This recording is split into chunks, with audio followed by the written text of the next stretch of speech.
Assalamualaikum warahmatullahi wabarakatuh. Perkenalkan, nama saya Dinda Nalpus Parsia dengan NPM 2050644 dari kelas 5B. Di sini saya akan menjelaskan pendekatan dan strategi pembelajaran MTK SD yang inovatif mewujudkan kompetensi abad 21. Yang pertama ada pendekatan. Pendekatan pembelajaran pada matematika adalah cara yang ditempuh guru dalam pelaksanaan pembelajaran agar konsep yang disajikan dapat diadaptasi oleh peserta didik. Ada dua jenis pendekatan dalam pembelajaran matematika, yaitu pendekatan yang bersifat metodologi dan pendekatan yang bersifat materi. Pendekatan materi yaitu pendekatan pembelajaran matematika di mana dalam menyajikan konsep matematika melalui konsep matematika lain yang telah dimiliki oleh siswa. Misalnya, untuk menyajikan penjumlahan bilangan menggunakan pendekatan garis bilangan, atau untuk menyajikan konsep penjumlahan bilangan pecahan yang sejenis digunakan gambar atau model. Selanjutnya ada pendekatan metodologi. Pendekatan metodologi berkenaan dengan cara peserta didik mengadaptasi konsep yang disajikan ke dalam struktur kognitifnya yang sejalan dengan cara guru menyajikan bahan tersebut. Pendekatan metodologi dalam pembelajaran matematika yaitu ada yang pertama induktif-deduktif, yang kedua informal dan formal, yang ketiga intuitif dan aksiomatik, yang keempat analitik dan sintetik, yang kelima problem solving, problem posing, dan probing, yang keenam tematik dan realistik, yang ketujuh ada open-ended, yang kedelapan ada kontropisme, yang kesembilan spiral, yang kesepuluh cara belajar siswa aktif, dan yang terakhir yang ke-11 yaitu keterampilan proses. Selanjutnya yaitu ada metode. Metode mengajar adalah cara guru mengajar yang dapat digunakan untuk mengajarkan setiap bahan pelajaran. Metode mengajar masih bersifat umum, misalnya metode ceramah, tanya jawab, metode penemuan, dan lain-lain. Teknik mengajar merupakan cara mengajar yang memerlukan keahlian khusus.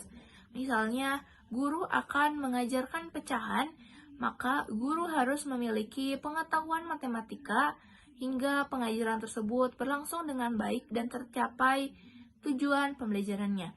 Dalam pembelajaran, biasanya guru tidak hanya menggunakan metode secara tunggal atau hanya metode saja.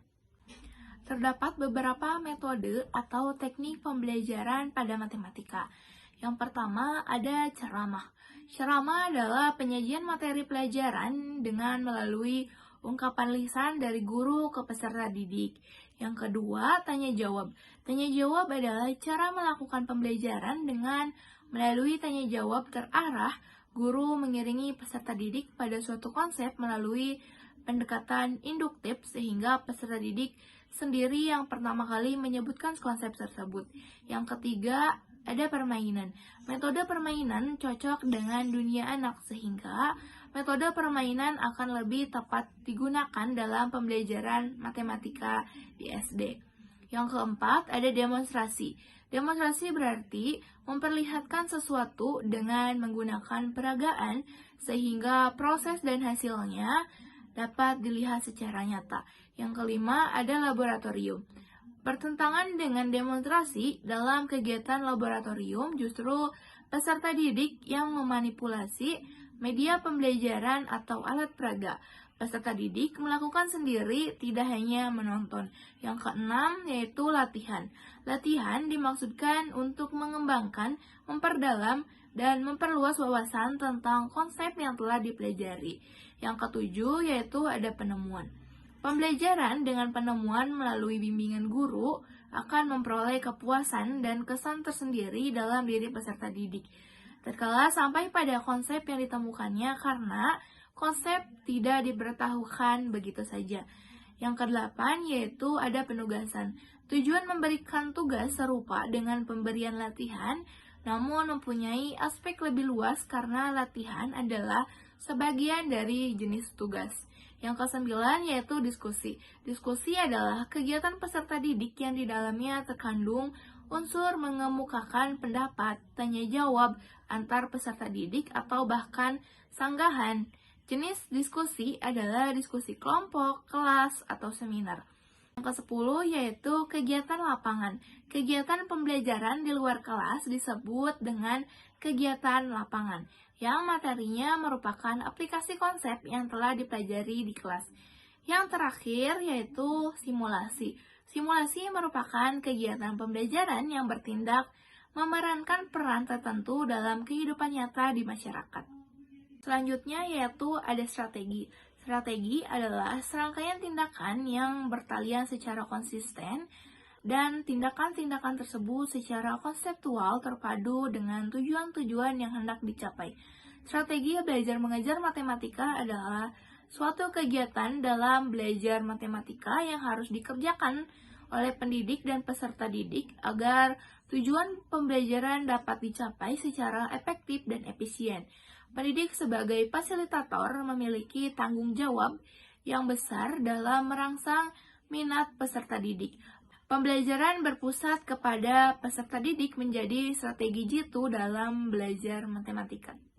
Selanjutnya yaitu strategi pembelajaran matematika menurut Ramlah, Firmansyah, dan Jubair tahun 2015. Gaya belajar peserta didik mempengaruhi prestasi belajarnya. Pernyataan tersebut didukung oleh Hartati tahun 2015 yang menyatakan bahwa gaya belajar dan sikap peserta didik terhadap matematika juga mempengaruhi hasil belajarnya. Selanjutnya yaitu ada model pembelajaran. Menurut Joyce dan Will, model pembelajaran adalah kerangka konseptual yang digunakan sebagai pedoman dalam melakukan pembelajaran yang disusun secara sistematis untuk mencapai tujuan belajar yang menyangkut sintaksis, sistem sosial, prinsip reaksi, dan sistem pendukung. Model pembelajaran matematika yaitu ada 3. Yang pertama, model pembelajaran langsung. Yang kedua, model pembelajaran berdasarkan masalah. Yang ketiga, model pembelajaran kooperatif. Model pembelajaran langsung yaitu pembelajaran yang dirancang secara khusus untuk menunjang proses belajar siswa yang berkenaan dengan pengetahuan prosedural dan pengetahuan deklaratif yang terstruktur dengan baik dan dapat dipelajari selangkah demi selangkah. Yang selanjutnya, pembelajaran berdasarkan masalah. Ciri utama pembelajaran berdasarkan masalah meliputi suatu pengajuan pertanyaan atau masalah, memusatkan pada keterkaitan antara disiplin, penyelidikan autentik, kerjasama, dan menghasilkan karya dan peragaan. Yang terakhir, model pembelajaran kooperatif. Pembelajaran kooperatif merupakan model pembelajaran yang menekankan adanya kerjasama antar siswa dalam kelompoknya untuk tujuan belajar.